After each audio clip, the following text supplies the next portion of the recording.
doors open sleigh.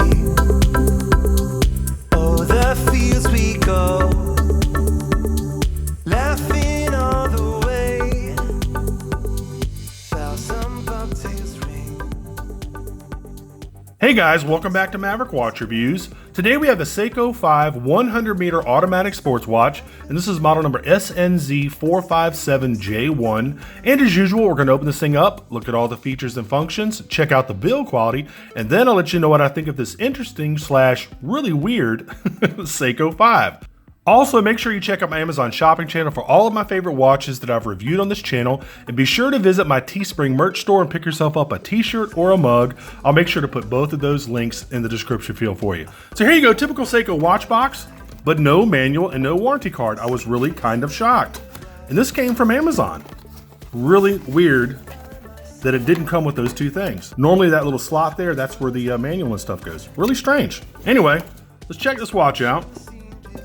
Here it is, and guys, I have to say, this is probably the oddest Seiko, either a Seiko 5 or a regular Seiko or a Pro Specs or any of the Seiko brands watches that I've ever seen. It's really kind of strange looking, man. It's like one of the designers over at Seiko said, "Boss, I know I can do this. I know I can design my first watch. Please, please give me the opportunity." And the Seiko boss is like, "Okay, Hirohito," or whatever his name is, "go ahead and design your first watch, but make it good." And the guy's like, "I won't let you down, boss. I won't let you down." And this is what he designed. It's just really odd. Anyway, we'll go ahead and put up all the specs on the left-hand side of the screen, then we'll talk more about this rather odd, interesting design from Seiko. Anyway, you're looking at a 38.5 millimeter case. It's 12 millimeters thick. It's 43 millimeters lug to lug. It's on an 18 millimeter bracelet. Of course, it has a hardlex crystal. It has the 7S36 movement, and I'll talk a little bit more about that later. It's got a power reserve of 41 hours. It's not windable. It's not hackable. It is water resistant to 100 meters, which is 330 feet. You've got the date over there at 3 o'clock. You've got the day over there at 3 o'clock. You've got a non-screw down crown over there at 3 o'clock. You've got a screw down skeletonized case back. Of course, the dial is fully lumibrighted. Is that a word? Lumibrighted? Anyway, the whole dial, not the index, is the actual dial illuminates. And you have a very strange, alien-looking, non-movable bezel. So I guess let's talk about this bezel since I just mentioned it. It's non-movable and it kind of reminds me a little bit of one of the Stargates, and I'll put that up on the left-hand side of the screen. Kind of reminds me of one of those, or the Starfish. I can't remember what it was called. Kind of reminds me of that watch a little bit. Non-movable, not marked or anything. Highly polished. This watch is really highly polished. Got some brushed areas, but most of it, I think, are kind of polished surfaces, man. The case, the bezel, everything, the links. And I guess the main things that really kind of catch your eye are the 12 and 6 o'clock indexes in that blaze orange, and the Mercedes hands in that blaze orange as well, the hour and the minute hand. Just a very odd design choice. I mean, the indexes are not loomed at all. They're kind of blacked out. It looks like they are applied. In fact, everything on the dial is applied except for the writing down here. The Seiko logo is applied. The little 5 logo is applied. The big 12 o'clock's index is applied. The 6 is applied. Everything is applied except for the writing that you see down there right above 6. Nice bezel around the day and date.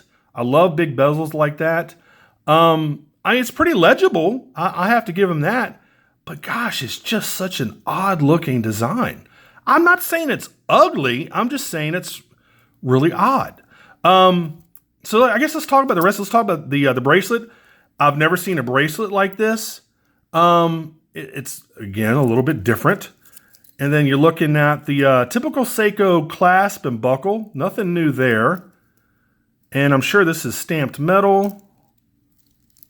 Yep, it is. And it doesn't have that security feature. It just snaps into place. There you go. Let's look at the case back. Let me open this back up here. Let's look at the case back. There you go. Your typical kind of skeletonized see-through Seiko 5 case back. Again, with the 4S36 movement. Now, the thing with the 4S36 is it adds 2 more jewels above the 7S26, but there's seemingly no accuracy improvement. It's like the jewels are there, but it doesn't do anything for the watch. So a very kind of rare movement that you don't see very often, the 7S36. You see the 7S26 in tons and tons, like the 007, tons of older Seiko 5 watches. But the 7S36, a little bit of a rarity. This is made in Japan. And I'm guessing this is probably some new old stock that some company just didn't sell for whatever reason. Because I'm guessing the 7S36 is a pretty old movement. I'd have to kind of double check. But also you see the Lumibrite. I've never seen a Lumibrite tag on a Seiko watch before. That's also maybe an indication that it's an older model. And I'm going to show you this Lumibrite here in just a second. Just bear with me. But it's just an odd looking watch. A really odd, it's just an odd design. I don't know why somebody would think, hey, this is an attractive watch. Again, not an ugly watch, just really, really different. So guys, that's, not too much else to say about the design. Let's go ahead and show you the Loom. Let's go ahead and zap it. Of course, it's going to light up like the New York City skyline. It's already glowing right now. Let's go ahead and hold the UV light above the crystal. I'm not going to scratch the crystal. I know a couple of viewers have said, stop touching the crystal with the UV light. You're scratching it. I was like, I know. All right, so there you go. Look at that. Nice. Really, really bright. Just what I would expect. Extremely legible. Really, it's kind of strange hour. That Mercedes hour and minute hand, kind of a strange, again, another strange design decision from whoever designed this watch. Let's go ahead and turn the studio light back on here.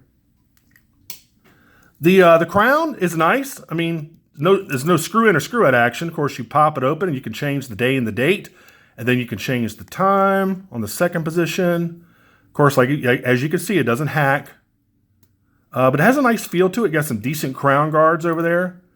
Polished links. Of course, I've kind of discussed the bracelet. So let's go ahead and try this thing on. And again, for me personally, it's just a little bit small. I mean, it's 38.5 millimeters.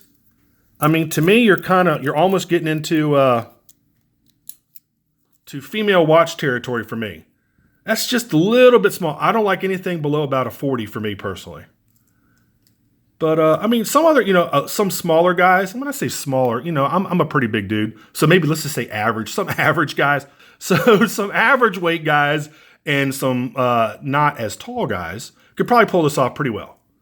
But me, it just looks kind of small on my big, fat, chubby wrist. So there you go. All right. So let's go ahead and take this thing off. Just a weird watch, man. I mean, don't y'all agree? Is this a weird watch? I mean, normally Seiko is known for their tried and true designs, their good-looking watches. Any of their models are like that Fabergé that I reviewed last time. That's a great-looking Seiko 5. And this thing is it's the odd man out, the black sheep, the orange sheep, whatever you want to call it. It's just a weird-looking watch, man. Anyway, if you want one, I'll make sure to put a link in the description field if you want to get one. They're currently over at Amazon for $163. And go out there and get one if you like it. Hey, more power to you, man, if you like it. But and also make sure you like and subscribe to my channel. Make sure you click that notification bell. All of us YouTubers really need that, and we really appreciate it when y'all do it. And I've gotten a ton of new subscriptions in like the last couple weeks for some reason. I don't know if it's Christmas time or not. But hey, guys and gals, maybe the one girl that's subscribed to my channel, I really do appreciate that. Thank you so much. And I've got a couple more reviews before I take probably about a 2-week hiatus for Christmas time. And guys, that's been about it for this one. Again, this has been the Seiko 5 100-meter automatic sports watch, model number SNZ457J1. And if you like it, head on over to Amazon and pick yourself up one, man. It's interesting for sure. All right, guys, take care. Bye-bye.